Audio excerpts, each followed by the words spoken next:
本物の雑談3。皆さんこんにちは。ヨギタラガシャマナンジャワディーカです。間違えました。時丸です。いかがお過ごしでしょうか。今日は雑談をしていきます。3回目ですね。はい。本物の雑談です。ラジオ感覚でお聞きください。本当にしょうもない話しかしていかないんでね。はい。ちょっと近況報告をすると、先週ね、ぎっくり腰をやってしまったんですよ。軽いぎっくり腰って感じです。で、朝起きていきなりマットレスをちょっと畳もうかな、片付けようかなって思ってた時に、ピキッときて、もうそれからちょっと完全に腰が抜けたわけじゃないんですけど、もう、前屈ができないような感じになってしまって、で、もう大変でしたね。2、3日カバーしながら、で、ようやく、4、5日経って回復してきたっていう感じなんですけど、で、さらに追い打ちをかけるように、ぎっくり腰が来た後に、ジンマシンですね。ジンマシンが出てきて、で、その2、3日後ぐらいかな。で、まだね、それは結構残ってるんですけど、で、皮膚科に行って、で、一応薬を処方してもらった感じです。で、いろいろその原因を自分の中で振り返ってみると、変なものは食べてないんですよ。よくその食べ物とかで何かに反応するみたいなことが多分多いと思うんですけど、で、アレルギーは僕はそんなに持ってなくて、ちょっと漢方の一部にあったりはするんですけどね。ただ、そういうものも全く取ってない状態で、突然来たと。で、そのぎっくり腰が来てから、湿疹が出始めたので、やっぱその関連性を自分のその医者にですね、聞いたら、かかりつけ医にね。そしたらやっぱり若干そういうところはあるみたいです。結構その体が疲れている時とか、そういうちょっと捻挫とか怪我とか、体に炎症が起こった後に、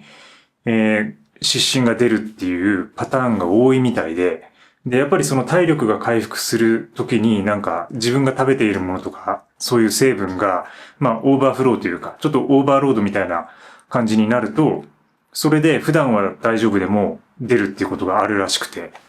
もう大変でしたね。久々です。基本的に私健康なんですよ。多分皆さんにお伝えしてるように、もう運動と食事とみたいな感じでやってるんで、それぐらいしかやってることないので、常々健康ではあるんですけど、年に1回ぐらいそういうことがね、あったりして、で、この間インフルエンザにも年末年始かかりましたけど、で、振り返ってみると、やっぱり原因っていうのは、多分オーバーワークなんですよね、完全にね。何回か前の動画で、その自分の最近の練習メニューを変えたみたいなことを話してましたけど、多分あれが原因だと思っていて、で、結構2、3週間、ちょっとね、運動しすぎてたんですよね。がっつりそのヨガとランニングを、やってきて、で、レースがあったっていうのもあるんですけど、それ終わってからもますます、ちょっと走るの楽しくなっちゃって、で、それにさらにその筋トレみたいなものを加えたりして、でかなりね、その負荷が高まっていたんですよ。で、ヨガも結構がっつりやっていた時期で、フルプライマリーを3日ぐらい連続でやったのかな。で、その後に来てるんで、もう完全に、疲労というか、そういうものが原因だっていうふうには言われましたけどね。なんでね、やっぱりちゃんと休息っていうか休むことが必要みたいです。はい。当たり前だと思いますけど、多分ね、やってる方からしたら。なので、皆さんもぎっくり腰とか気をつけてください。本当にね、急に来ますから。だから最近もうね、もうなんて言うんだろう。足を使ってるっていうか、もう前屈で、ちょっとしたものを取るとか前かがみになるみたいなことを、もうやめましたね。もう絶対なんて言うんだろう。こういう感じで。足からっていうか腰から、絶対何か小さな作業をするときでも、どんなに軽いものを取るときでも、ちゃんと腰から行って、で、物を持つっていうね。完全に、そういう感じで気をつけて、やっていきます。はい。雑談なので、いつものごとくね、ランダムに話していきたいと思うんですけど、最近、私が難しいなと思っていることがあって、これ前々からなんですけどね、これです。はい。アボカドです。はい。アボカドの選び方が難しいなって。うん。で、これね、私昔は得意だと思ってたんですよ。その、最適な硬さと柔らかさと、で、熟したアボカド、ちゃんと食べ頃のアボカドを探すのが得意だと思ってたんですよね。で、もうそれもずっと、もうゆったり書いたりしてました。特技の欄に、履歴書とかの特技の欄に、アボカド、最適な状態のアボカドを探し当てることって。うん、書いてたんですよ。それくらいそのアボカドの、いいバランスを見つけるのがね、得意だって自分で自負して、この人生生きてきたんですけど、最近それが難しくなってる。で、なぜなら、売ってるね、アボカドが最近ね、緑なんですよ、全部。うん。全部グリーンなの。こう、だから、ちょうどこうなんか食べ頃のアボカドをもう探せる状態にないんですよね。うん。これまあ自分の行ってるスーパーのせいかわかんないけど、もう全部グリーンだから、もうそのどれが一番食べ頃かとかないんですよ。全然食べ頃じゃないんですよ。うん。これどういう現象ですか？これ皆さんのスーパーにそれが起きてるのか、僕のスーパーだけなのかわかんないけども、とにかくグリーンのアボカドしかないから、それでね、グリーンを取ってきて、家で熟成させるってことをやってるって感じ。で、実は、これ私そのアボカドの、その昔自分が特技だって言ってた時に、そういうテクニックを話してたことがあって、で、それは、柔らかいものを取ってくる。まあ、その色がいい感じに黒くなって、売れたもの、もう食べられるなって思うものを持って帰るのではなくて、グリーンのものを持って帰って、家で熟成させる方が自分の食べ頃に適した。そして、傷んでないアボカドが手に入るっていうね、これはテクニックとして紹介してたくらいなんですよ。うん。でもね、もうそれしかできなくなってると。うん。だからその方が、なんて言うんだろう。みんなほら、黒いのって結構みんなこう触って確かめたりするから、結構買ってきて開けてみたら中が傷んでたみたいなことよくあるんですよ。うん。だから、そのグリーンを買ってきて、グリーンを家で熟成させて、で、いい色になったら自分で食べるっていう方が一番いい状態のアボカドを食べられるんですけど、ただね、やっぱりその問題っていうのは熟成させる期間が必要だっていうことなんですよね。で、やっぱりほら、すぐ食べたいじゃないですか。買ってきて、もうそれをそのまま、うん、お昼とかに食べたいんですよ。僕は。うん。でもそのグリーンは食べられないんですよね。熟成させないと。だから、その売れるまで待つっていうのが結構難しくて。だからグリーンのアボカドがどんどん増えていくみたいな事態にね、陥ったりするんですけども、でアボカド、なんかホワイトボックスに、こう、置いてるグリーンボックスっていうかグリーンアボカドって感じなんですけど、で、よくバナナと一緒にこう熟成させたりします。これもテクニックの一つで、バナナっていうのは、結構売れるなんかこう、エキスみたいなものを、物質みたいなのを放出してるらしくて、だからバナナの近くにアボカドを置いておくと結構売れやすいです。黒くなります、すぐ。で、リンゴとかもそうなんですよね。だからリンゴの近くにバナナを置いとくと、リンゴの方がちょっと早く傷んじゃったりするんで、そこは避けたりした方がいいんですけど、グリーンのアボカドを早く食べたいのであれば、バナナの近くに置いておくっていう、うん、ことをやってます。はい。で、よく僕これ吊るしてるんですけど、本当に吊るしていて、ただね、その冬場とか夏の時期とかっていうのは、床の方が冷たいんですよね。バナナっていうのは、あったかいと、やっぱりすぐこう、売れやすいので、僕前にご紹介してるように、結構、固めのね、もう、青いぐらいのバナナが好きなんですよ。硬いバナナが。だから、なるべく熟成させないような状況にしている感じです。うん。だから、いつもね、動画撮るときに、これ映ってない時があるのは、それはちょっと青すぎるバナナを買ってしまって、違う、逆だ。青いバナナは、上の方に吊るしてて、早く熟成させようとするんですけど、結構もういい感じになってきたなって思ったら、もう床の方に下ろしてます。うん。その方が、床の方が温度が低いので、売れにくいってことが起きるんですよね。だからなんか長持ちする気がしていて、だからなるべくこう床の方で、うん、保管してたりしますね。ただなんかこう、吊るしといた方が、長持ちするみたいな話もあって、からそれは結構難しいんですよね。その部屋とか、そのバナナを置いている場所にもよるんですよね。だからその場所が冷たいのか暖かいのかによっても変わってくるから、それは自分で上に吊るしたりとか、下に置いたりして確かめていく。で、最近はもうそのアボカドがね、ほんとグリーンしかないっていうのが悩みってことです。で、まあ、その原因をいろいろ考えてみたんですけど、やっぱりね、主婦のプロの方々が、多分ね、その、いいアボカドをね、みんなかっさらっていってんじゃないかなって。うん。それがまず出た結論ですね。プロの主婦の方とか、あとはその、プロの学生の方、やっぱり日中その、ね、早くからスーパーに行ける人の方が、圧倒的にそのいい状態の食材を手に入れられるんですよね。この世界は本当に残酷なもので。うん、だからもう日中仕事してる人とかね、こう無理ですよ、これね。で、僕もなるべくね、仕事は減らしてはいるんですけどね。だから、ほら、普通に会社員とかサラリーマンとかしてると、夜しか買いに行けないでしょ。で、夜に行ったらもうその、野菜売り場とかも何もないみたいな状態ないですか、陥ったこと。で、これだから、そのなんて言うんだろう、スーパーからいい食材を手に入れられる、もうヒエラルキーみたいなのができていて、だから、プロの主婦の方とか、プロの学生の方、あるいはプロの無職の方の方が手に入れやすいんですよね、いい状態のもの。うん、だから僕もどんどんもう今、仕事減らしてて、うん、で、まあでもそれでもね、やっぱりそのまあ日中にまだ仕事してることが多いので、まあでもそろそろ、完全に、プロの無職みたいな状態に多分なれそうな感じがあるんで、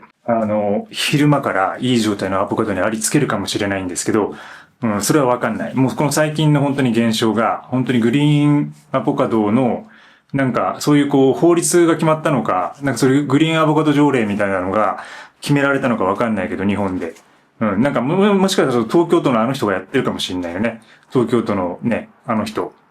名前は忘れちゃいましたけど、東京都のあの人が、そのグリーンアボカド条例みたいなもので、もう売れたアボカドを出すなって。うん。もうグリーンだけにしなさいみたいなものを僕が知らない間に決めたのかもしれないし、だからまあそれについて結構困ってるし、だからまあそういう風にして、まあ皆さんにこれを伝えなきゃいけないなとずっと思ってましたね。はい。で、まあ次の話なんですけど、なんかね、あの、僕ツイッターをやめたじゃないですか。で、ね、いろんな SNS やめましたで、まあ、ツイッターやめてるんですけど、で、ツイッターをやめたら、じゃあ何にやっぱ時間が振り向けるかというと、まあ、自分のまあ、この YouTube もそうだし、自分のメンバーシップとか、自分のまあメルマガ書いたりとか、まあそういうものに結構やっぱ振り向けられるようになったなっていうのはあります、一つ。でもなんかその日常的な断片みたいなものをなんかその記述するっていうのは、なんかね、こうやってまとめて喋るっていうのとはまた違う、なんかジャンルなんですよね。で、僕、まあそれをどうやってるかというと、そのツイッターをやめた後のプロセスっていうのを、やっぱノートとかメモみたいなものに、こう記録するようになりました。で、まあノートっていうのは普通の、プラットフォームのノートではなくて、自分のメモ帳ってことですね。で、そこでなんかいろいろね、どんどん溜まっていくんですよ。わけわかんない言葉が。で、それをちょっとね、かいつまんで、今回ちょっとまとめて話そうかなと思います。そう。で、まずそのツイッターに関してなんですけど、ツイッターをやめた後のプロセスをいかに、どのように行うかみたいなことをちょっと考えていて。で、これまあ、だいぶ前ですけどね、もうね。うん、やめたのもう結構時間経つんで。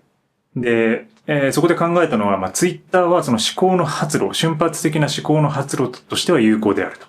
まあ、細かい文章をつぶやくことによって、まとまった思考を作り上げることができる。まあ、そのような道具としてこれまで使ってきた。だから自分のなんか、日記っていうか、まあ皆さんになんかこう共有したいとか報告したいみたいなものもまあ一部あるんですけど、メインの使い方としては、やっぱりその自分のその思考の断片的な発露として、何かこうポンポンポンポンと出していくことによって、それがなんか、ちょっと今考えてることとか興味があることの相対、まとまりとしてこう出てくるんですよね。だからなんかそれがあったと。うん、目的としては。まあ、例えば、さっきみたいに、なんかアボカドがね、ちょっとグリーンしか手に入らなすぎるみたいなメモをしたりとか、うん、なんかそういうこう、バナナについて考えてることとかをまあつぶやくと、なんか自分がまあそういうこう食とか、うん、なんかフルーツに関しての興味とか、あるいはなぜ今そういう状況になっているのかっていうのが分析していたりとか、あるいはそこからつなげて、その主婦の方とかプロの学生の方は手に入れやすいような状況があったり、で、昼間日中仕事してたらスーパーに行けないから、ね、本当に夜中に行ってなんか何割引きの弁当みたいなの売ってる感じのものしか手に入らない。まあそれがラッキーっていうこともあるんですけど、なんかそういうことを考えたりとか、なんかそういう風なところに興味がいってんだなみたいなことを、こう、後で見て客観的にわかるっていうようなこと。そういうものがなんかツイッターにはあったのかなっていう風な気がしています。で、そのまあつぶやきでツイッターに書いていたものを、そのまあメモ帳とかに書いていくことによって、それがまあ一つの塊にはなっていくと。でもなんか、ちょっとね、やっぱね、重いんだよね。そのノートとかメモ帳っていうのは、こう書く場所が広すぎるというか、大きすぎるじゃないですか。だからそこにこう書いていくと、なんだろう。もっと書かなければいけないみたいな感じになってきて、結局それはそのなんか一つの自分の文章の塊みたいなものになってしまうんですよ。だからそれをいかに断片的にポンポンポンと置けるかみたいなところが重要になると思っていて。まあそういうことをなんか考えたりしてると。で、それでまあそれからまあその自分のこういうメモ帳にいろいろ書くようになったんですけど、で、次に書いてることが、孤独でなければ発信はできないっていう、こういう一言を書いてます。孤独でなければ発信はできない。これだから一人じゃないと発信っていうものはできないんじゃないかっていうことから生まれついた言葉ですね。で、やっぱりそのクリエイティブ活動とか何かその自分で生み出す活動とか発信っていうのは、そのね、チームでやるってこともあるんですけど、基本的には自分の生活のルーティンの中で組み込まれて、その中で自分が生まれたもの、自分が生み出したものを作っていくっていう作業なので、それは結局その時は人っていうのは孤独になる必要があるんですよね。やっぱりその本読む時とかもそうだと思うんですけど、なんか、まあ読書会とかみんなで朗読会みたいなもので、誰かとこう読むっていうことはありますけど、基本的に文章とか本を読むって一人じゃないですか。で、またそれを書くときにも、基本的には一人ですよね。いくらその今共同編集とか共同作業みたいなものが発達していたとしても、それぞれを見てみたら、結局それぞれは個々で自分のことをやっているってことなんですよ。だからつまり、孤独じゃないと、その、制作っていうのはできないっていうのが根本的にあるなっていう。これはまあ思っていることで常々ね。だからそのなんか発信ができないとか、なんかその発信するネタがないとかっていう人は、多分孤独じゃないんじゃないかなと思うんですよ。もっとその孤独であれば、本当にこう暇ができるので、その時間でじゃあ何を自分やりたいのかっていうのを考えるようになるんですよね。で、もちろんそれがどんどん大人になるにつれてさ、家族ができてとか子供とかがいてとかってなって、で、もう仕事も増えて責任も増えてってなってくると、やっぱりその一人でいられる時間っていうのがものすごく少なくなってくるんですよね。だからこそその人っていうのは、おっさんっていうのは、まあ山に入るようになるんだと思うし、まあビーチに行ってサーフィンするようになるんだと思うし、なんかそのやっぱ一人になりたいっていうのが、なんか根本的にあるんじゃないかなって人間は。で、そもそも、まあもちろんその群れで生活しているものなので、哺乳類っていうところはまあ変わらないので、その群れで生きる人間、まあ群れで生きる動物ではあるんですけど、まあそれと同時に、そのなんて言うんだろう、自分でその考えるとか、なんかそのものを作るみたいな時には、必ずその一人になる時間っていうのが必要なんじゃないかって。なんかそういうことを考えた、言葉ですね、これね。そういう裏があるって感じ。だからこの一言には、まあ簡単にその孤独でなければ発信はできないっていうふうに書いてますけど、なんかそういうこう裏側みたいなものがあって、そういう意図で書いているっていうメモになります。はい。で、次のメモなんですけど、これもなんかちょっと面白くて、ど真ん中をやる勇気を持とうっていう、こういう言葉書いてるんですよ。ど真ん中をやる勇気を持とう。で、これ多分昔の自分自身に言ってるのかもしれないんですよ。で、まあこれどういうことかというと、まあつまりその周辺をやろうとしないってこと。真ん中をやる。もう最初からど真ん中をやろうっていうことをなんか思ってるってことです。で、これ、まあちょっと具体的な例が難しいんですけど、まあまあでも僕はその結構もうずっとど真ん中をやってきたんですよね。例えばさ、もうずっとカメラマンとして活動していて、で、その最初にそのカメラマンになりたいなって思った時に、カメラマンのもう事務所に入って、アシスタントになって、そこからもう修行し始めたっていう感じなんですよね。でつまり、なんて言うんだろう。だからもうカメラマンになるためにはもうカメラマンの修行をするしかないって思ってたんですよ。そんな感じです。だからもうど真ん中に行ってるってことです。で、これ例えば、その周辺から攻めるみたいなことも多分できると思っていて、で、本当は写真をやりたいんだけど、でも、それで食っていくのは無理だから、じゃあとりあえず、それに関連するような、デザイン会社とかに入って、ちょっと写真を扱えるような仕事から始めていこうとかね。とか、例えば映画を撮りたいんだけども、映画監督になりたいんだけども、でもちょっとなり方もわかんないし、なれないから、とりあえず映画館で受付のバイト、映画館の受付のバイトから始めようとかね。で、そういう感じで、その関連することをやっていくっていう。で、それを僕は否定してるわけじゃなくて、それももちろん大事です。だからそこをやっぱり知ることによって、そこから入っていける人も全然いるので、そこはね、否定はしないんですけど、ただ、ど真ん中から一回行くってことなんですよ。これ大事なのが。で、行ったら絶対に挫折が来るんですよね。で、自分もだからその写真の道に入ろうと思った時に、もう最初もうどうしようかなみたいな感じで、で、いろいろ迷ってたんですけど、で、広告会社の中にある、その写真部門みたいなところに行けば、とりあえずカメラマンになれるかなみたいなことを思って、その時ね、割と結構大きな会社だ、初めてその就職したところだったんですけど、そこでね、そういう編集部っていうのか、そこに移動したいですみたいな。で、その時僕全く違う仕事やってたので、で、そういうクリエイティブの編集のところに移動したいですみたいな希望を一応ね、出したんですよ。そしたら、やっぱり、いや、お前ダメだみたいな。もう新卒だから、そんなすぐ部署の変更とかできないみたいなこと言われて。で、それで、普通だったら、そこに行けるまでじゃとりあえずその辺の仕事やっとくかとか思うじゃないですか。でも僕はもう、その考え方が全くなくて、いや、じゃあやれないんだったらもうやめようと思ったんですよ。そこ行けないんだったら、やめようと思って。だからもう常に最短距離を行きたいんですよね。最短距離を目指したいんですよ。だからそういう意味で、その時はだから全然ミニマリストではなかったけど、そのミニマルな思考というか、思想みたいなのは多分あったと思いますね。だからもう本当にど真ん中に行きたいって感じになって、で、そういう部署移動とかそういうわけわかんない仕事をしながら耐えるみたいなことを全く一切せずに、もういきなりカメラマンのアシスタント募集しているような会社に応募したんですよ。そこからもうだからすぐ、もうそこからずっと修行が続くって感じです。で、そこからもちろん、そこになるのは大変なんだけど、やっぱやってるうちにいろいろその自分の課題とか問題が出てきて、もう挫折とかがあって、じゃあまた次頑張ろうみたいな感じになって、で、いろんなことを紆余曲折しながら、結局やってると、なんだかんだそこで仕事ができるようになって、で、カメラマンになれたんですよね。で、ある程度稼げるようになって自分の力でね。だからそういうのがあるので、それは多分自分がそこをど真ん中を行ったからだと思っているんですよね。だからその方が早いなっていうか、他にももっと回り道みたいな裏技みたいなものを誰もが考えるとは思うんですけど、ただやっぱりそこから言えることがこの言葉に一応反映されてると思っていて、で、ど真ん中をやる勇気を持つっていう。ど真ん中。自分がやりたいことがあるんだったら、いろいろ紆余曲折せずに、もうやりたいことをやると。それだけです。で YouTube をやりたいですみたいな人多分多かったりとかね。すると思いますよ。発信をやりたいとか、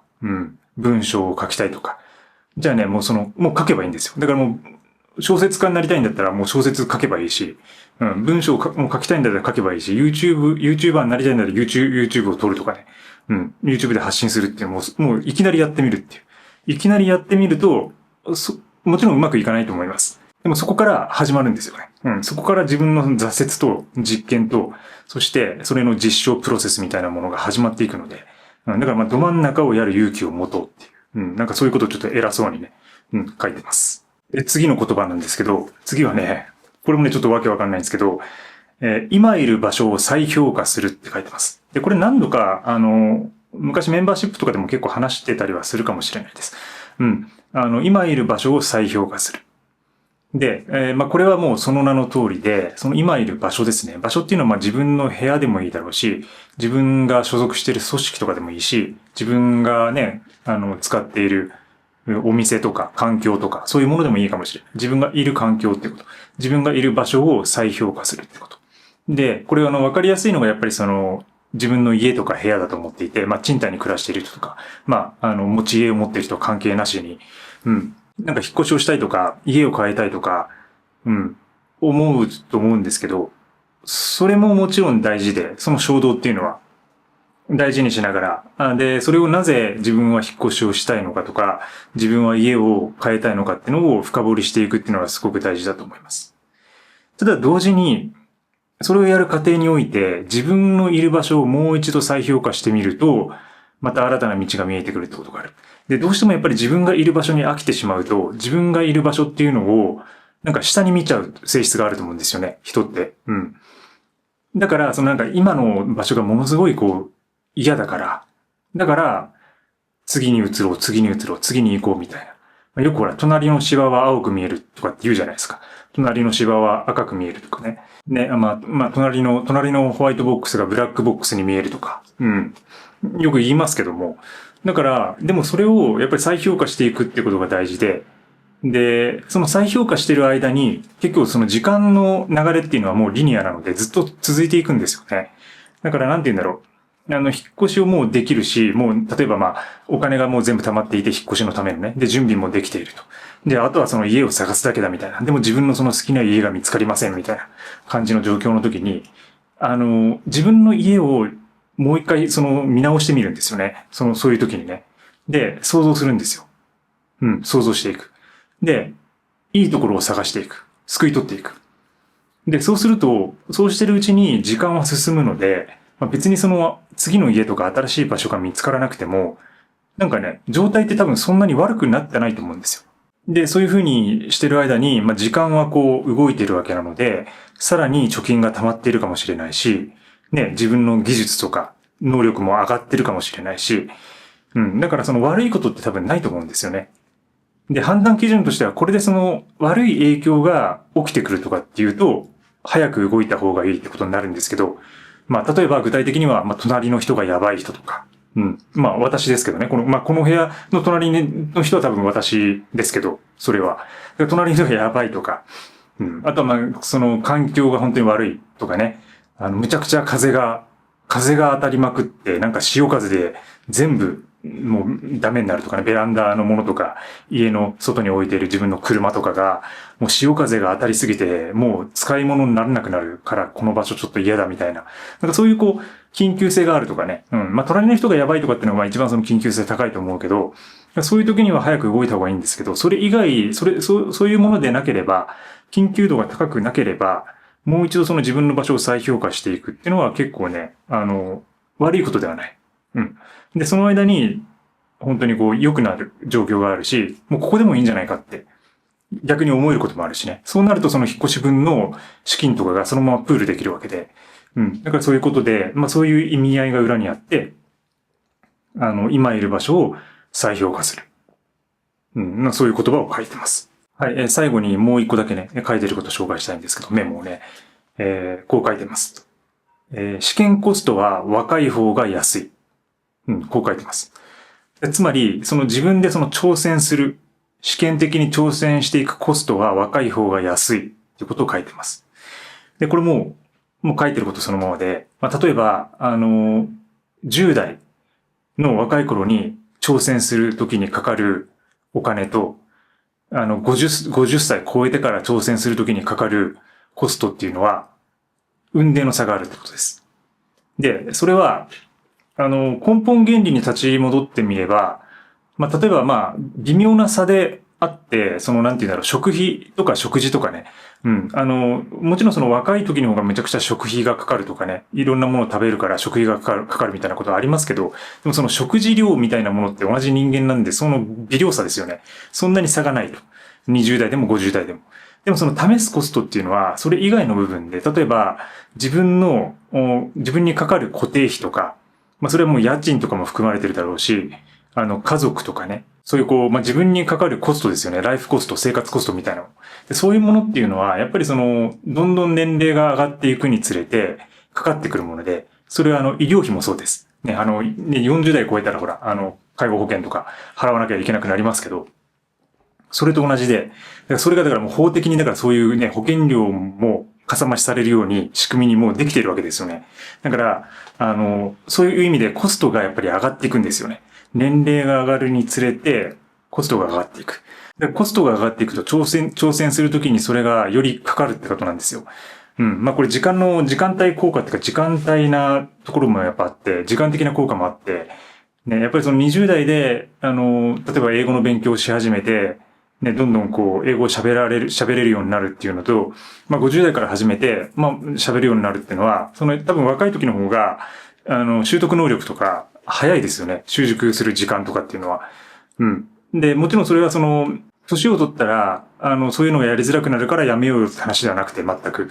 いくつになっても、その学ぶ姿勢とか勉強する姿勢とか、で、あるいは、その投資する姿勢とかね、で、試していく。試験的にやっていくってことは大事だと思うんですけど、若い方が安いってことなんですよ。で、だからこれも裏を返せば、試すなら早い方がいいってことなんですよね。そういう意味の言葉です。試験コストは若い方が安い。だから本当若い時になるべくもう早く挑戦した方がいいっていうことを書いてます。そういう意味ですね。まあ単純にさ、わかりやすいのが、よくそんな積立 NISA とかそういうのもそうですけど、やっぱその投資期間が長ければ長いほど、蓄積されている資産と、まあ、キャピタルゲインと、ね、そのインカムゲインは大きくなるっていうのはよく言われることで、それ一番わかりやすい例ですけど、それ以外のことも、やっぱり若い時にどんどん試していった方がいいってことです。で、若さっていうのはもう今が一番若いってのはこれよく言われることですけどね。どんな人でもやっぱ今日が一番若いんですよ。明日になったらまた1日分年を取ってるわけですから、自分の体の細胞が古くなって入れ替わって、また新しくなって次のものになってみたいなものでどんどん老化が進んでいく。だから、一番若いのは今日であるってこと。だから、この今日が始めるには最適の日であるってことです。だからもう捨てるのも早い方がいいし、ミニマリズムの実践も早い方がいいし、早ければ早いほど5年後、10年後にやるよりも、効果が出るし、その分、未来の時間軸を先取りしているっていうふうに考えることができると思いますね。まあ、抽象的なところはありますけど、まあ、そういうふうに書いてます。試験コストは若い方が安い。はい、ちょっとね、まあ、いろいろ長々と喋ってきましたが、まだね、たくさんね、メモいろいろあるんですよ。で、全然ね、喋りきれないんですけど、ちょっと長くなりすぎちゃうんで、今日はこれくらいにしておきたいと思います。ちょっとね、雑談をね、しすぎましたね。はい。ということで、皆さんもぎっくり腰には十分に注意してください。そして、アボカドはグリーンのまま持って帰って、家で育てるようにしてみてはいかがでしょうか。今日も最後までご視聴いただきありがとうございます。次回の放送でチャオチャオ。